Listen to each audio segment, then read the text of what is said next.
Sudhir Kumar is former Director General of the Defense Research and Development Organization and former MD of BrahMos Aerospace. Welcome, Sandeep Puneethan. My colleague stays with me. Mr. Sudhir Kumar, your reading of America testing the Minuteman III in the middle of a war with Iran. Would you see this as a routine test or would you see this as a major signal? Good evening, Gaurav and Sandeep. Actually, there are a few more reasons to it. On the face of it, let us accept that the missile has become more than 56-year-old. So certainly it needs to be tested for repeatability and accuracy. And if we see the schedule, last year, United States Air Force Strike Command, they have conducted 2 tests. The first was in May, the second was in November.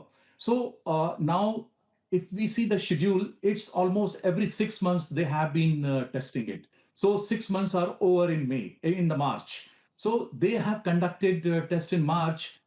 It looks, it is as per their schedule.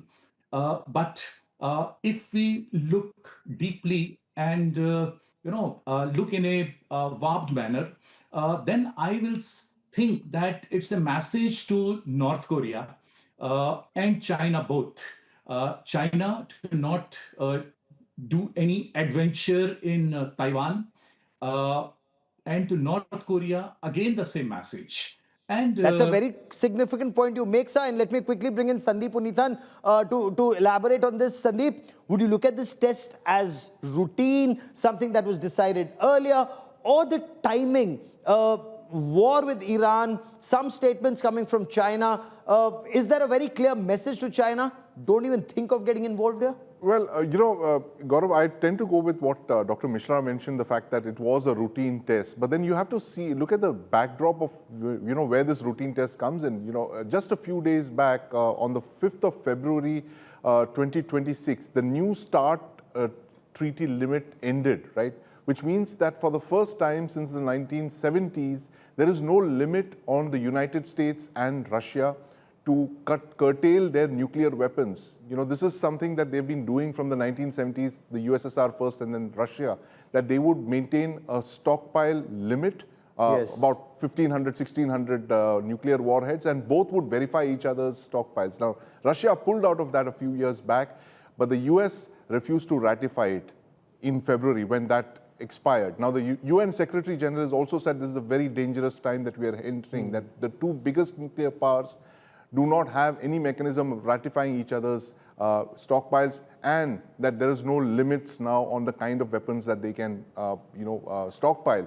Now, the other thing is that, as you mentioned, Gaurav, this is the first time in history that the United States is being targeted by 3 nuclear-armed countries: Russia, China, and North Korea. So this is the first time, and there is a lot of consternation in the US strategic community as well about this development, that how this was allowed to happen.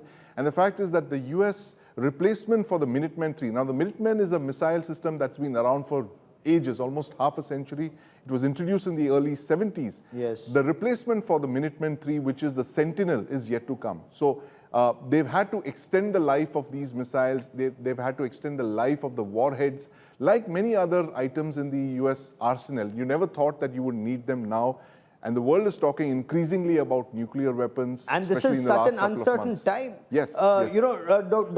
Sudhir Kumar, the uncertain times that we live in, the aggression that we see from the United States, and the word of caution that comes from China. China and Iran are considered very close strategic partners. The amount of whether it's Chinese weapons that are provided to Iran or the Iranian oil that's given on discount to China and more, China looks at Iran and areas around as a strategic foothold. Is the United States sending a message to North Korea and China, and perhaps obliquely even Russia, that do not try to interfere in Israel and America targeting Iran right now? If you see the development in the last 2-3 weeks, then there were many, the big aircrafts landed from China and Russia, both to Tehran. But I will not say it's a nuclear posturing. Okay. I would like to say that it's a routine test of the US Strike Global Command. You see, they have to finish off their inventory also. They have more than 400 missiles. And this is the only missile which they can launch from the land to land. Of course, it's a message, I'll say it's an indirect message to China and North Korea to not intervene in the ongoing conflict in the Middle East. So, But Sudhir Kumar, before we let you go, what is it that we have? I mean, you know, you've looked at the BrahMos, you've guided the BrahMos project and led it so effectively. But when we go from a supersonic cruise missile and from intermediate range ballistic missiles to intercontinental missiles, where are we there, sir? No, you see, every country they develop the weapons based on the threat perception. And what is our threat perception is within 6,000 kilometers. So we don't need to develop, as of now, a intercontinental ballistic missile. But at the same time, I would like to say that if we can develop for 6,000, we can certainly develop for 8,000, we can certainly develop for 10,000. The technology is available. But we really don't need 10,000 kilometer ICBM. We are a middle power, and our strategic requirements are fulfilled by the present arsenal of intercontinental, I will not say intercontinental, but the ballistic missiles. The intermediate range ballistic missiles, for joining me here on this India Today special broadcast in this part. Dr. Sudhir Kumar Mishra, many thanks.